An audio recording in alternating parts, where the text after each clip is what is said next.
If the City Opera House had a theme song, what would it be? Staying alive. Yes!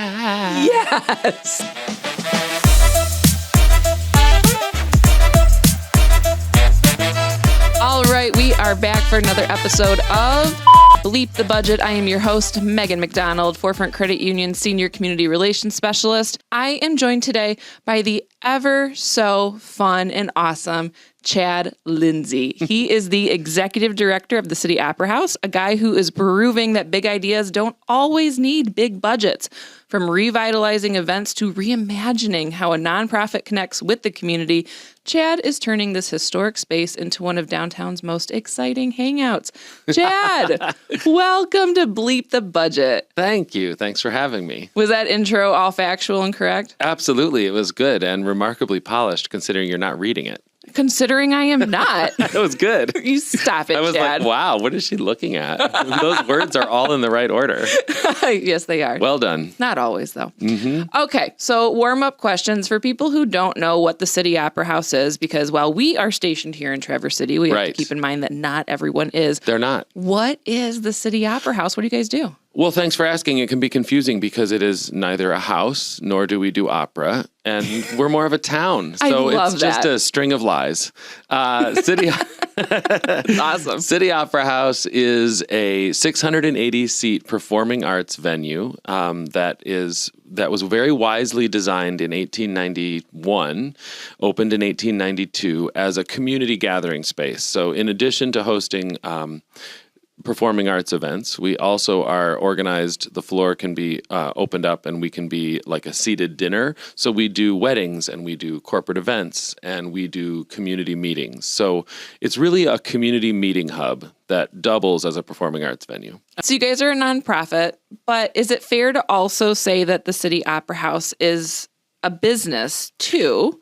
Yeah. Can you explain to me how they function as both? Because I'm having you on the show today as a nonprofit. Sure. So Yep. tell me about that. We are unlike some nonprofits in that we basically have to put butts in seats. We've got to fill a theater and sell a season. And so for that reason, we've got a lot of aspects that make it more like a traditional business. Like we need to run a successful business. We do about like a third of our budget comes from ticket sales, and then a third comes from grants and foundations, and a third comes from private donations. So we do run like a nonprofit, but we also have that business side to things. Okay. So it's a constant challenge to try to keep the Traverse area happy with like cool performing arts, but also to make sure that we're on mission, because nonprofits have missions that they have to. Absolutely. Like I run everything we do through our mission, make sure that we're doing that. And our mission is to connect people to each other and the arts.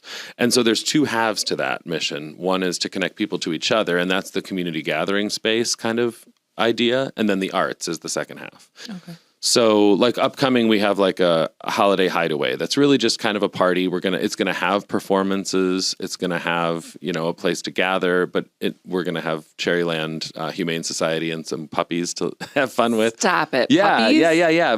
And that's a big part of my mission, is to make sure that we're doing that community connection piece as well. And we're not going to make a ton of money on that event, where there is a ticket price, but every ticket comes with a free drink. So that kind of cancels itself out. We need to make sure we don't frequently, we need to make sure we don't lose money and that we just barely make money. And then I consider that a success for those community events. Okay. So for something like that, your community give back is Cherryland Humane Society then? Yeah. So we're giving them access to the public. They're going to bring puppies that can be adopted on the spot. Like it's a real service to the community. We're giving everybody a place. It's on the night of the light parade. So you can watch the light parade from our second story windows. And you can duck in and warm up. So, it's, again, just serving the mission of being a place for community cohesion. And we're not really looking at that as a business proposition. Like, we're not making a bunch of money on that event, but it's going to be very popular and it's going to do a lot of good for the community. Yeah. And everybody likes puppies, right? Everybody likes puppies. Yes. And then we've got our performances. And then our performances are more of like a one-to-one. Like, are we making enough money? Are we selling enough tickets to put this band on stage, to house them while they're here? which is a big thing in Traverse City. Yep. Especially on, in color season or during the summer. And so then that looks more like a normal balance sheet, like the business side of things. Is money in, money out? Are we doing well? Okay. Yeah. Right on. So tell me about someone who has maybe been impacted by the work that the City Opera House does that really sticks out to you. I'm sure you have a lot of stories, but if you could just pick one, what is something that really sticks out? That is a good question. So I will point to one of our education programs. A lot of times where the community impact is most easily sort of sketched out for people is around education. And we have two really solid education programs. One is Take It From the Top, which is a music theater intensive, and that happens during the summer. And that has about 50 kids that get to work with Broadway stars, and they love it and talk about it for the rest of their lives. So that's very impactful. And the other one is called Page to Stage. It's a young playwrights lab, and we choose between I think it's usually under 6 playwrights get to compete to be chosen. And then once their plays are chosen, their short plays, they work with playwrights from around the country. And one of those in a couple years ago, while watching their play on stage, mentioned that this was the first time they'd ever seen a play. So they were watching their own play that they had written being performed in front of them, and it was the first time they'd ever seen theater. So that kind of thing really resonates with me because we're not only introducing people to the world of live performance, but we're also, very possibly changing the life of someone who's now watching themselves become a playwright. That's so it's really cool. Wild. Yeah. That's super cool. How old are a lot of those kids? Are they like high school? Yeah, those kids are in high school, and the Take It From the Top kids are, I think, 10 to 18, so a little bit younger to the end of high school. And then the other area in which I always see a good amount of community change making is our volunteer program. We've got so many seniors who make City Opera House their home in the evenings. They come in, they volunteer as ticket takers, as ushers, and just in general, they just like to hang out there. And it truly, I think, transforms lives when you get to the point in your life where you're looking for a home base, you're looking for a place to make your passion project. And so for many, many seniors, City Opera House is the place where they know that they've got a family, they know they've got a place to show up that's counting on them. I mean, we really do count on our volunteers. Without them, we couldn't make everything work. So I think that is also a good point of change in the community. Yeah. Volunteers are awesome. Yes. Shout out to volunteers. Shout out to volunteers. I don't think a lot of nonprofits could really function without volunteers. It's very true. And I should say that they're not all seniors. They're predominantly seniors who have the time and the commitment to come in. Nice. But more and more we're seeing kids at the end of high school who are looking to fulfill hours. Many programs require them to fill hours. So we've got some 19, 20-year-olds that have come in on a regular basis too. And that's really fun. Yeah. Because they're exposing themselves not only to the arts, but also to this cadre of retirees who take them under their wing and show them the ropes, and it's very cute. Chad, Yeah. I had to jump in for a second. And Go ahead. Tell a personal story. I feel like we should intro you first really quick. Oh, sure. Ladies and gentlemen, this is Jeff. Again, Content marketing specialist. This is Jeff, our content marketing specialist. Very new. He's So new. new. So yeah, that's who the mystery person in the room is. Hi. I just had to jump in because of some of the things that you guys do at the Opera House are extremely personal to me and life-changing, and I think that that's worth mentioning about community spaces. But I had to talk about Page to Stage, which you mentioned earlier. Yeah. My son was selected for that. Oh my gosh, that's great. It was amazing. And he is an aspiring writer. He had been, and he was in the creative writing program. But then when he did this, he's like, Dad, I've never written anything before. So I kind of just had fun with it. Like, dude, that's the best way to do it. Honestly, that is great to hear. Sometimes it feels like there's a lot of pressure on these specific arts-based education things where it's it feels a little bit tipped toward now listen, if you're going to be a playwright, and it's listen, we want kids to just fall in love with the medium. Yeah. Anyway, go ahead. No, exactly. And that's me. As an aspiring filmmaker, I would have been oh my God, this will change my life. And I would have blown it. Right. Yeah. But he went into it with the right thing. It was the first thing he's ever written. It got selected. Amazing. It won. I was sitting there watching this thing and I hadn't seen it or read it because he wanted it to be a surprise. Good for him. And so I'm up there in the audience. Actually, I volunteered to videotape it. I remember. I'm broken. But but I'm up there and I'm so proud that I start laughing. And then I hear the audience laughing at all the jokes. So I start crying because my son's stuff is doing so well that the audience is laughing. So then I start laughing at myself for crying at the thing. And it was wild. And all these students got up on stage and they're articulate and they're professional and they're awesome. And now he's going to college for writing, and he's pursuing all this. And plumbing. And there is a conversation about social media or something as a backup. Okay. But yeah, his entire future is based on whatever he does. I'm coming back and talking to you. No, but it's got to be said that these community spaces, whether you're opening their eyes up to something that they haven't seen before, such as Panamanian rock and roll bands, that's right, or Page to Stage or whatever. It's amazing. Good. And I guess my question after all of that is, do you take any of that in? Are you aware of this impact, and do you let it into your heart? Oh, wow. Personal questions. You didn't know this was a therapy session, did you? Yeah. I am cautious about letting it into my heart. I know that it's impactful, and I can't. I don't, to be honest, I don't allow myself to have a balcony breakdown moment like you did, because I've got so much else to do. Yeah, I was in dad mode. You have a whole... Yeah, I got a whole other mode. Yeah. But yeah, I'm very aware of how impactful it can be. I'm also guarding against that too serious bent that frequently performing arts, the world of performing arts takes a little too self-serious. Mm-hmm. So I'm really glad to hear that he went in with a sort of freedom. The arts should be an underliner of freedom. They should be about that kind of carefree personal expression, and I'm very excited to hear that that's the direction that he came in with, and that he wasn't encouraged out of that. When I pick mentors for that program too, and I do that in Congress with the two women who help run the program, Minda Nyquist and Dana Black. And when we look at those mentors, we specifically are trying to gear them toward that same kind of carefree freedom creation through that kind of freedom, rather than sort of some sort of top-down sort of, there's a world in the arts where it's like, well, that's not how that's done actually, and we're trying to erase that a little bit and allow for a more of a sandbox kind of feel. So that's good to hear that worked.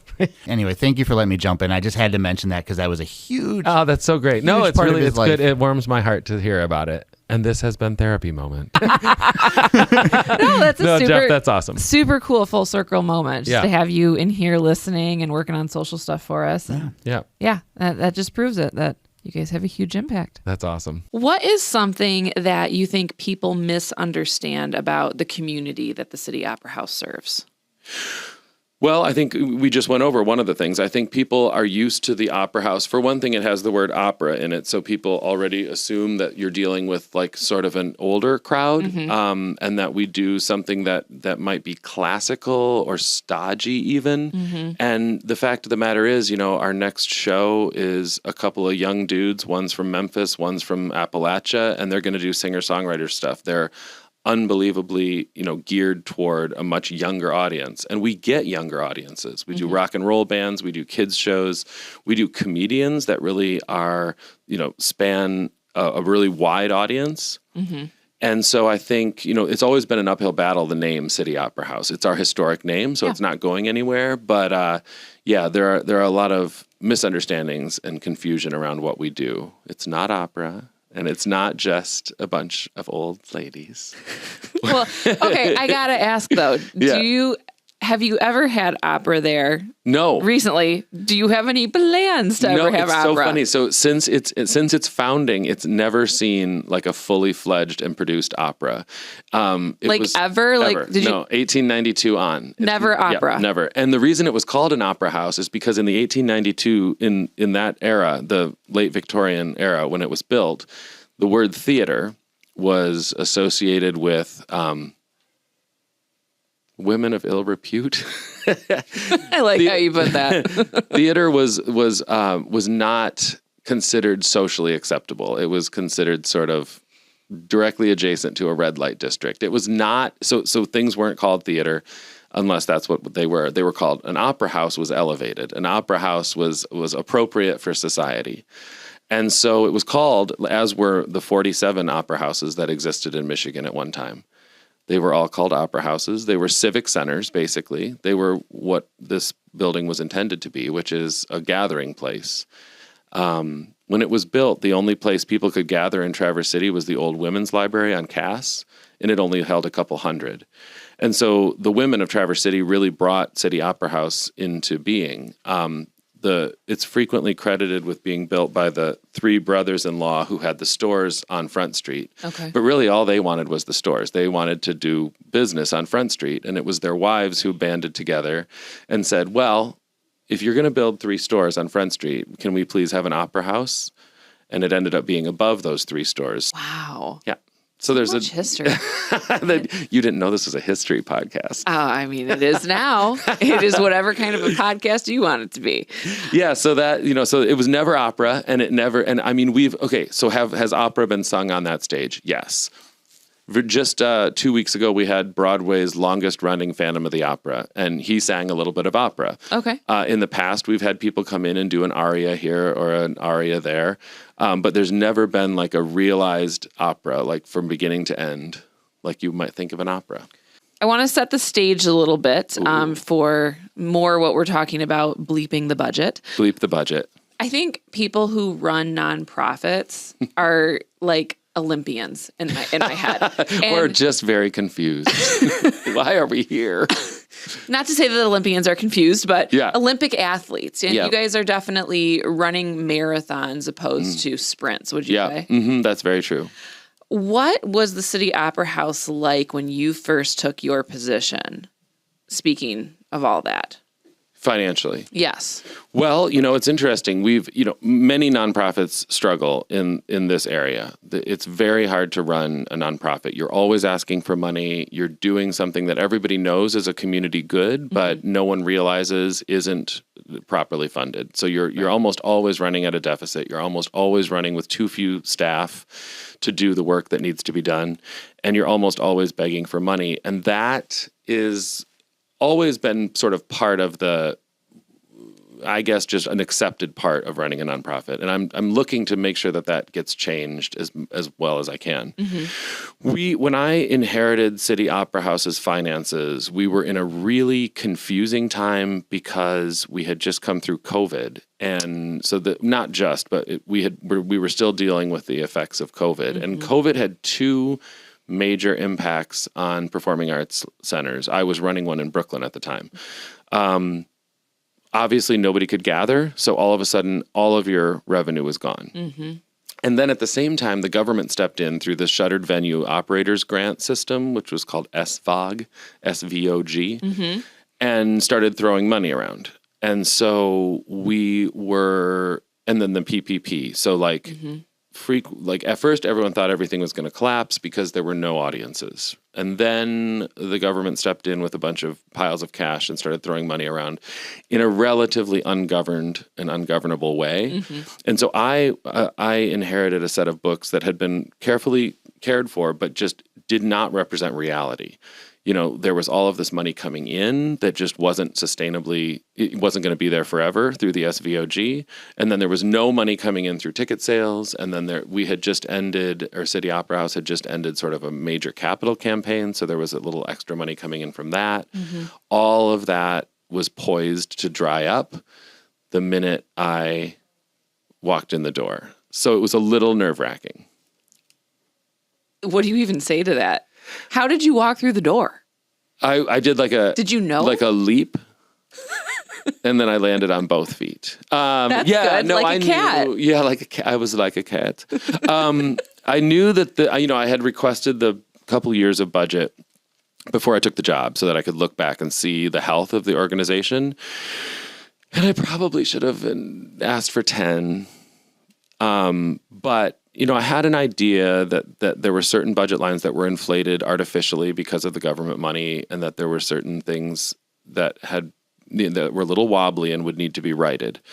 We've done a really good job, I think, since then, with the help of my staff and my incredible board. We are in a better cash position than we've been in years. And, I'm still getting a read on what audiences want and what's going to work here and how to put up a 7-piece band in the summer and not lose all your money. Sure. So, there are things that are still in flux, but yeah, the other issue I think is that like we were in a financial management agreement with Wharton Center for about a decade. City Opera House was managed by Wharton Center at MSU. Okay. And we're very thankful because I think that management agreement pulled us back from the brink a little bit. This is all before me, but that ended in 2012 or 13. I got to look this up. But since then, we've been on our own. And that's also been a challenge with the public because I routinely am approached by people who are like, oh, I already gave. I gave to Michigan State. Thinking that we were sort of still a subsidiary or somehow financially linked with the MSU. And the fact of the matter is, while we fully appreciate that management agreement kept us on our feet, and our major donor right now is MSU FCU. Right. So there's still a lot of... Yeah, I know. So there's a lot of branding confusion because we still have the green and the white in our sponsor up front. And so I'm trying to convince people that City Opera House is and has been for 5 years of, by, and for Traverse City. There isn't anybody else helping. It's all on us, and it's all for us. And it's really kind of invigorating and exciting to know that we're responsible for this cultural anchor. Yeah. Like it's do or die, but it's based on we got to keep it alive. Why is it so hard, do you think, to keep a nonprofit alive like you were describing?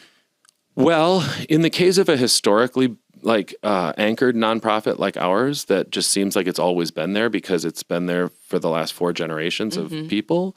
I think people just assume that it's fine. It's still there. It's there. Right? It's always been there. It isn't until you scream, oh my God, we're going under. We need to raise, and I don't want to have to scream that. I don't want to have to do an, oh my God, we're going to shutter campaign. Like I'm determined to keep us growing. And so far it's been working. We've been slowly growing and holding our own. But for a historic nonprofit like ours, one that has a very visible and very known history, people tend to think that there's some mysterious pot of money that's keeping things going, when in reality, it's like, no, we're just as sort of day-to-day, as any other nonprofit. Just with a bigger name. A big name, yeah. And sometimes that can actually be a weight because you're trying to prove to people that you're still just as in need as a small upstart young nonprofit, but without the excitement of being new. Yeah. So if someone turned around and started a nonprofit tomorrow, which I do not think they should do, there are plenty, they would have the benefit of being new, of being the new person on the scene, right? Okay. And so they'd get all of the attention and the dollars that a new shiny thing gets. And we're not new. We're constantly reinventing ourselves, but we have to prove that. Yeah. So that's, I think, why it's interesting. And then I think the reason I say that people don't need to have any more nonprofits is because you have to look at the nonprofit landscape and see where your mission is overlapping one that already exists. Sure. And make sure that you're not plowing into an entire area where the service is already being done. Right. I've watched this happen. I watched it happen when I was in Brooklyn, and we had a bunch of nonprofits that kept popping up and saying, we're serving this, particular demographic, or we're making sure that the arts are available to this demographic. And I kept saying, look right over there. You see that nonprofit that's 15 years old? That's what they've been doing for 15 years. And so now what you're doing is you're distracting from them. Sure. And then trying to do the same thing. So you have to be cautious about that in the nonprofit world to make sure that your mission is unique and that you're not over-serving a population. Got it. We're going to come back to that. Yes. Specifically. All right. What I did want to ask you is when you came on board with the City Opera House, what was your overall vision? I know you mentioned you looked back at the books of the last couple of years. Yeah. You had to have had some hopes and dreams initially. What were they? Well, I had hoped to improve the cash position. I still have hopes, and I'm working toward getting enough money accrued that we can begin to push some of it into an endowment.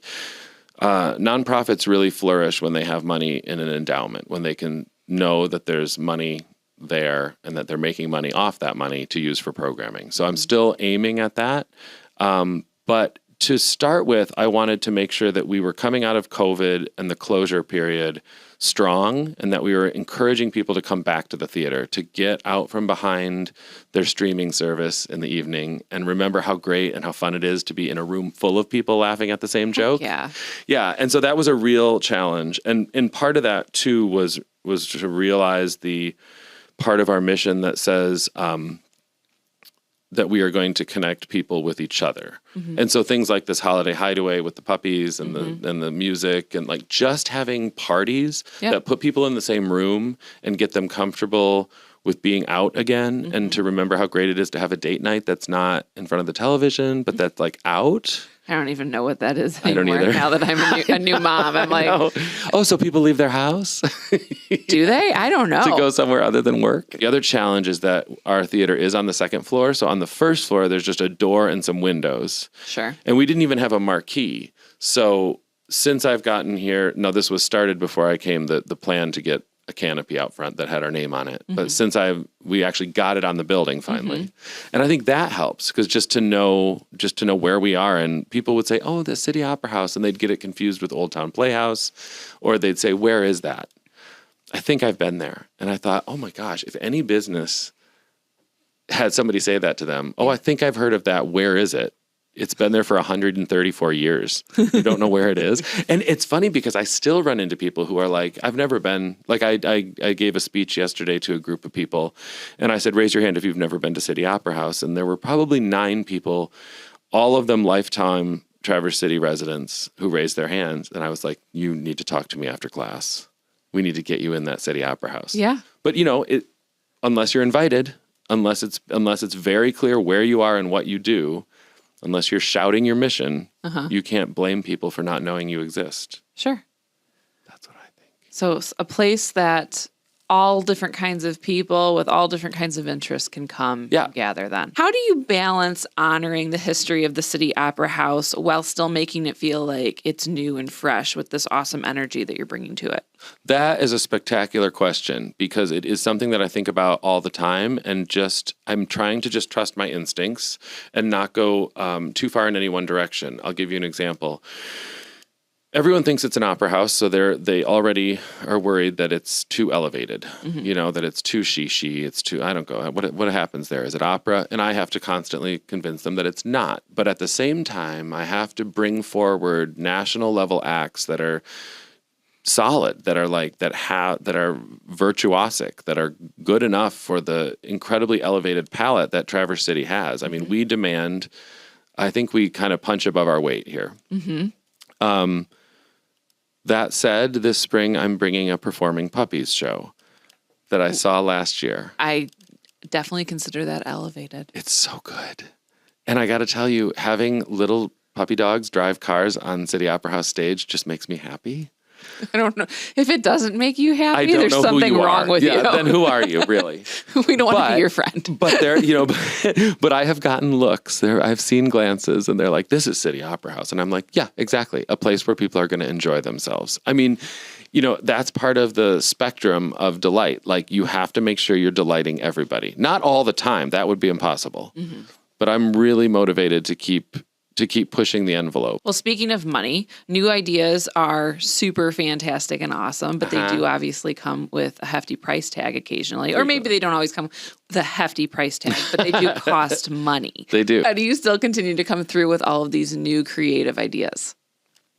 That is a balancing act. So one of the benefits of running your own programming is that you can make choices and you can pivot. You can't pivot, you can't turn on a dime, but you can watch what's happening and what's working, and then you can program accordingly. And what I mean by that is, if I see that a season isn't selling well, I can look at what isn't selling well, and I can make sure that I program around that next season.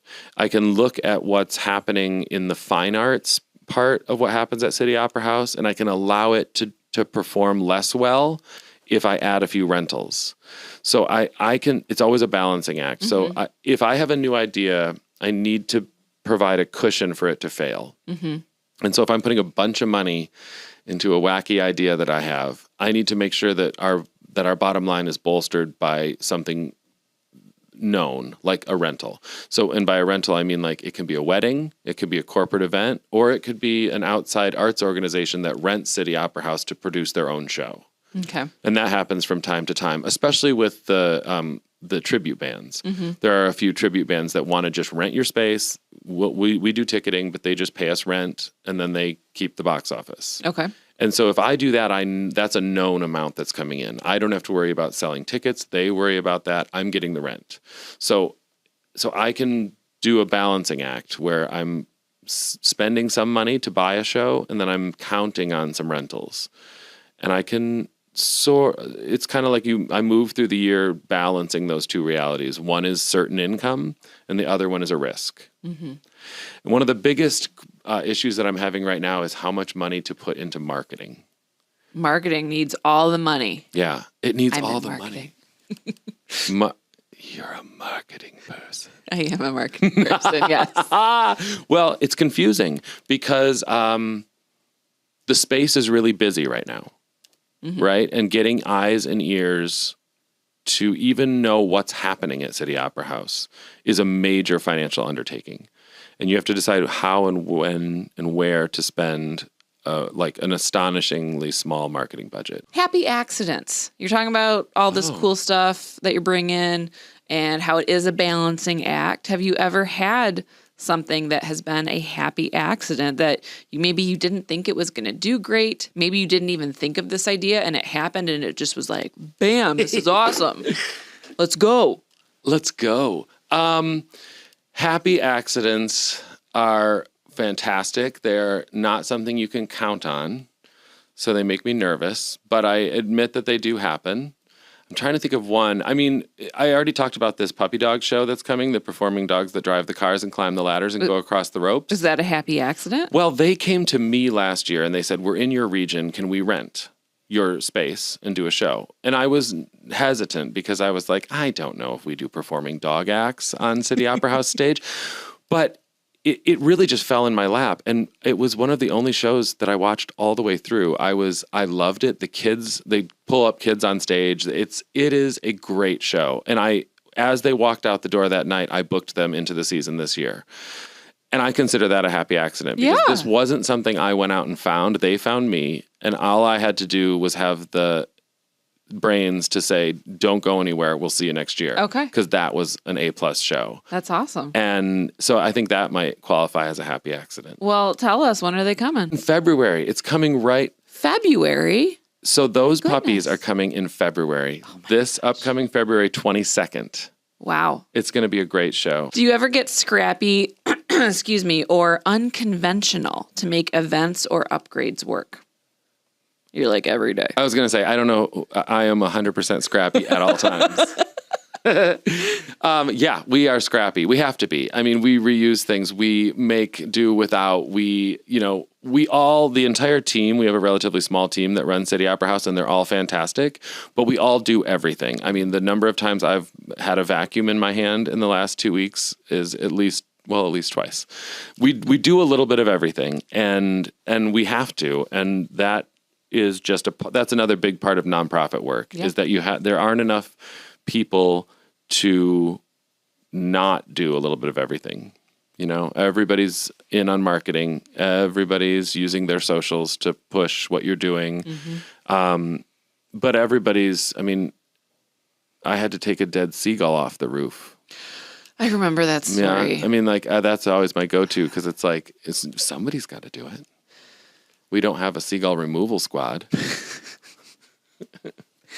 Oh, R.I.P. Seagull. So another big push that I'm making is to get everyone to understand what is required to run a performing arts center. And it's people. And this region needs jobs. So the more I can hire, the better for the region and the better for us, to let everybody sink into their position and to not ask them to do so many things. I'm really exhausted with nonprofits working from this place of scarcity. There was a point at which I realized the office was recycling paper clips. Like we were before we threw everything, but pulling all the paper. And I was like, that's a great thing to do, but that doesn't need to be your mindset.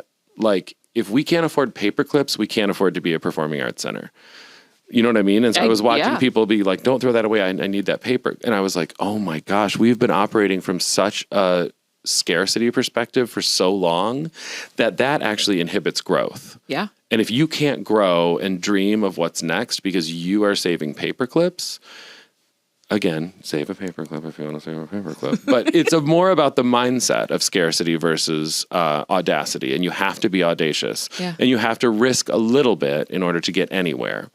And so I think getting out of that scarcity mindset is something that most nonprofits would love to do, but very few have the luxury of doing. But it requires intense oversight, and it requires a little bit of foolishness, but backed up by some really good decision making, hopefully.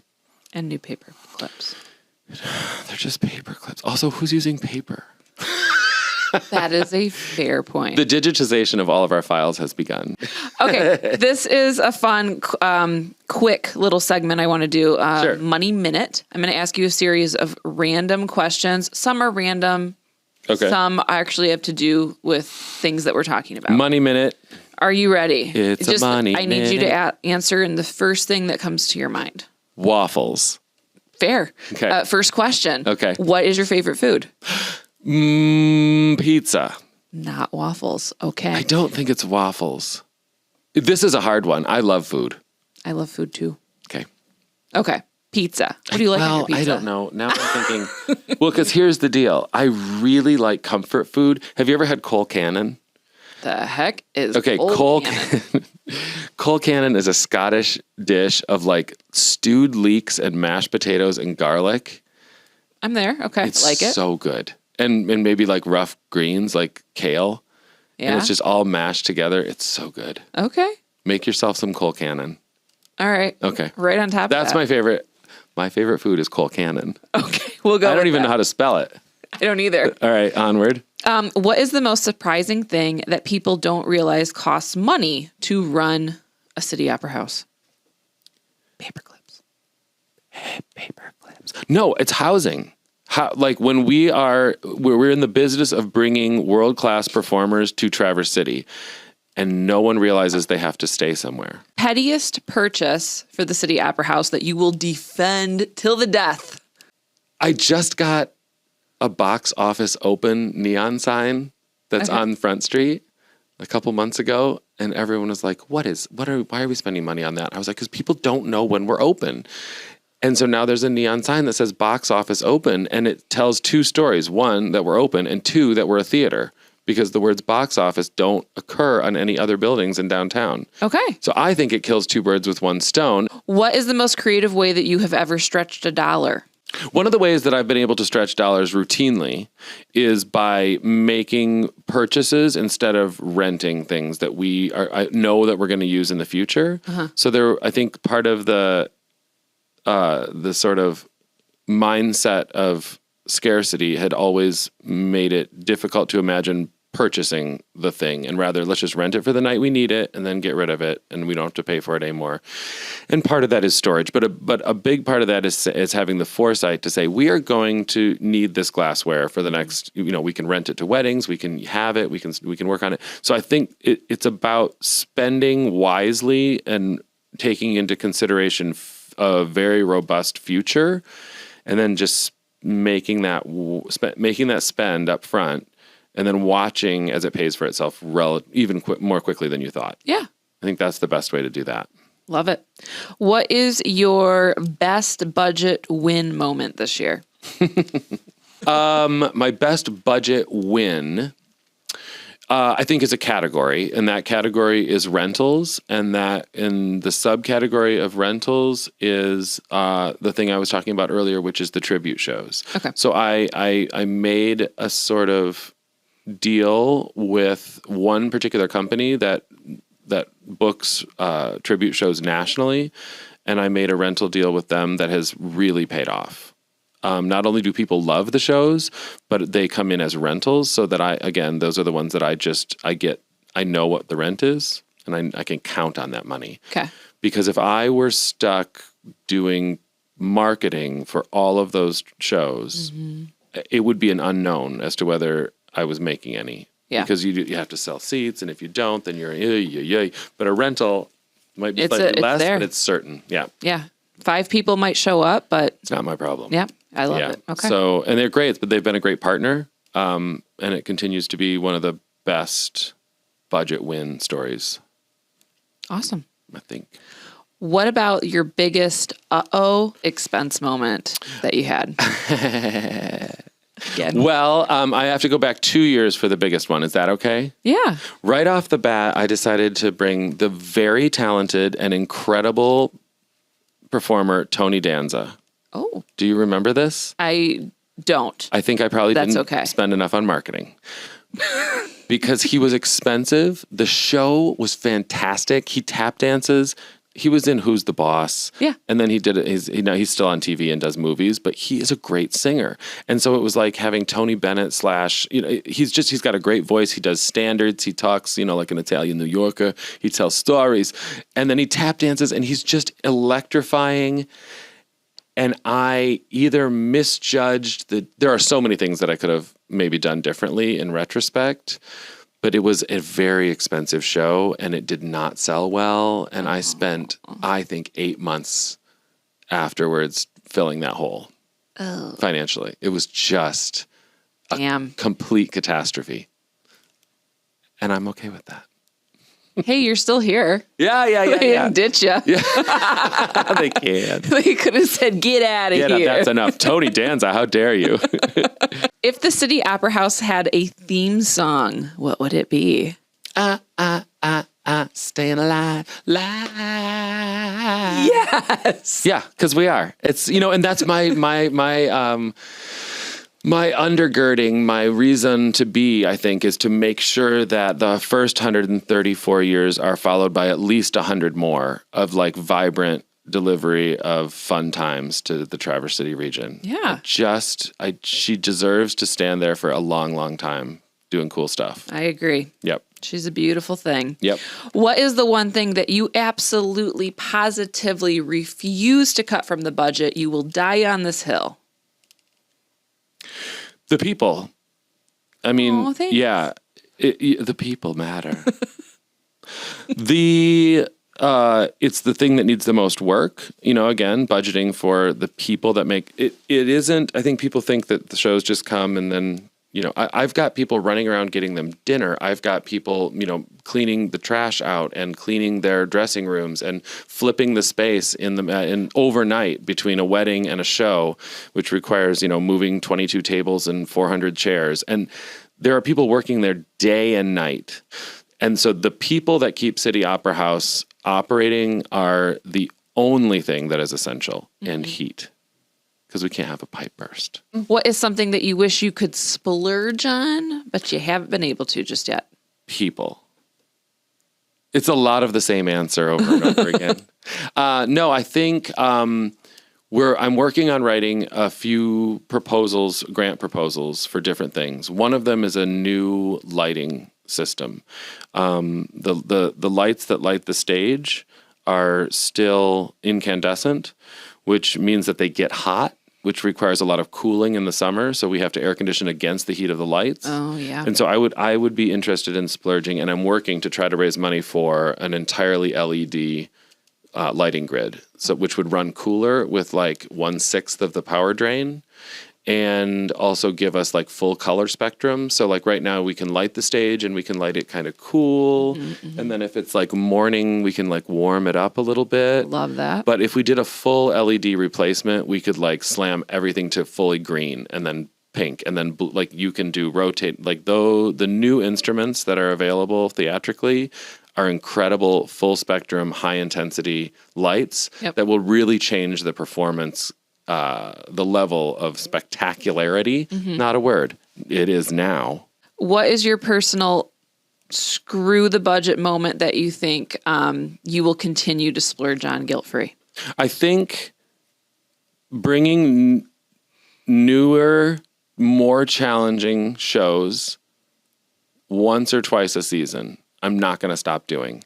So recently we had a Panamanian American rock band that sang half in Spanish and half in English with the rhythms of Panama and blended with like an American alt rock feel. They were called Making Movies. The 160 odd people that actually came to that concert absolutely loved it. And will now, I think, trust that when I bring something else that they've never heard of, they'll give it a try. It's my job to win the trust of the public here and to convince them that the things that I'm bringing are worth it, even if they haven't heard of them. Everyone can look and say, oh, Jeff Daniels is coming to City Opera House. That's a no-brainer. I'm going to get a ticket if I can. That's sold out in like 4 days. Yeah. The challenge is to bring a band that sings in Spanish but still rocks like hardcore that no one's ever heard of. Mm-hmm. And to sell tickets to that, because you have an entire marketing arc that's about education. Who the heck are these people? Yep. And then you have a second arc of marketing that's like, now buy a ticket. Mm-hmm. So, but I'm committed to that because I think that's a gap that we can fill here locally because we can take a little bit of risk. So I'm committed to continue splurging on those risks, things that I don't think anyone expected. Yeah. Not for the entire season, but sprinkled in. And then last money minute question for you. Finish this sentence. Success at the Opera House looks like? Membership. New this year are memberships to City Opera House. Okay, quick question. This is my Share the Love segment. Please. This is your chance. What is a collaboration that you have had with an entity, or it can be several, that you just possibly couldn't have lived without, that has been life-changing for the City Opera House? Well, I think I had to at some point mention that the city of Traverse City is our longtime partner.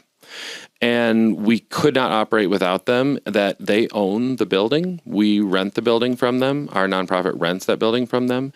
And in recent months, they have hired a new asset manager that's looking over all the buildings that the city owns and making sure that they're taken care of. His name is Dave. He's awesome. Shout out to Dave. Shout out to Dave. And I think without the foresight of the city to hire an asset manager and to start to dig into what it means to care for some of these structures that the city owns and to help us stay on our feet, we couldn't do it if we had to do it all by ourselves. Yeah. But the city as a constant partner, keeping that physical building standing, which is an everyday challenge, I think not only are they without which we wouldn't work partner, but they've redoubled their efforts of late, and it's really showing a difference, and it's really helping. All right. Shout out to the city of Traverse City. Hey, city. And shout out to Dave. Love you guys. Okay, we are wrapping things up here. Running a nonprofit looks really glamorous and wonderful and amazing. Like you're just running around with a makeup team or something. Nah. But let's be honest, it's probably not always that glamorous. What is the hardest or least talked about thing about running a nonprofit? I think that the hardest thing about running a nonprofit that isn't realized is that same thing we were talking about earlier. Everyone is doing everything. So I am not only the head of programming for City Opera House, deciding what is going to be on stage. I'm also the entire HR department. I'm it's just, there are so many moving parts to running any business, but most businesses have departments. Sure. And department heads. And we're getting there, but I think that's the part that people don't realize is that there's, I'm signing all the paychecks, I'm running, and then I'm trying to like, with half my brain, decide whether a band that I just heard is worth reaching out to. And I think it's just the incredible diversity of tasks on a given day. It's hard to keep your head on straight. Not that I'm looking for sympathy, just donations. Memberships. Chad, what keeps you motivated when things do get chaotic? When things get chaotic, I'm motivated by recognizing that I'm a team leader, like that I like to lead from a sort of team-oriented approach. And it keeps me motivated to know that the way that I walk in the door in the morning is going to be mirrored back to me by the team.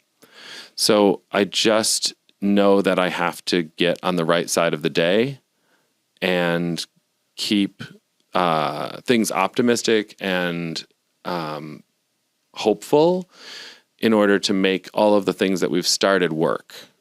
So that keeps me going. Also, Alcohol? a little tiny amount of alcohol on the Wednesdays. No, but we're building a house, and so I am just like, we're here. Like, I've lived here now for 2 years and a few months, and people still on the street are like, "Are you staying?" And I'm like, "I'm building a house. I'm going to stay in it." So we're committed and. I'm staying. So building a house helps. Yeah, it helps. Well, listen, I'm not saying to build a house. That is an episode for another day. That and next week on a very special episode of Bleep the Budget, Chad goes into budgeting for a house build in detail, line items. Don't knock it. You very well may be on here for that. Chad, what advice would you give to someone trying to breathe new life into something old and breathe that new life into it, whether it is a space, or a spouse, an idea, or a spouse, or a nonprofit or a business, anything? Gotcha. You've done that. Tell us what is that one piece of advice?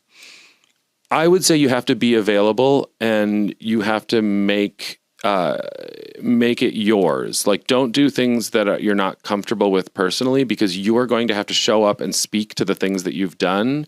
And not only are you going to have to, you need to drive that conversation. I talk to everyone who will turn their face mostly to looking my way about City Opera House and about what's happening, because again, it's a marketing thing, but it's also a trust issue. People need to trust that the decisions that I'm making come from my heart and my instinct, and they need to trust that that instinct is going to bear out and bear fruit. And so I think it's about, if you're going to try to change something, if you're going to undergo a lift that's that heavy, do it honestly and from your heart, and then don't ever stop talking about it, because it's not going to do itself. And no one is going to realize your dream the way you want it to be realized. And no one is going to go home with a fire in their belly the way you need to. And so just lean into that and don't worry about how that makes you look, because you've got to do it. It's you. So recognize how important that is. Great advice.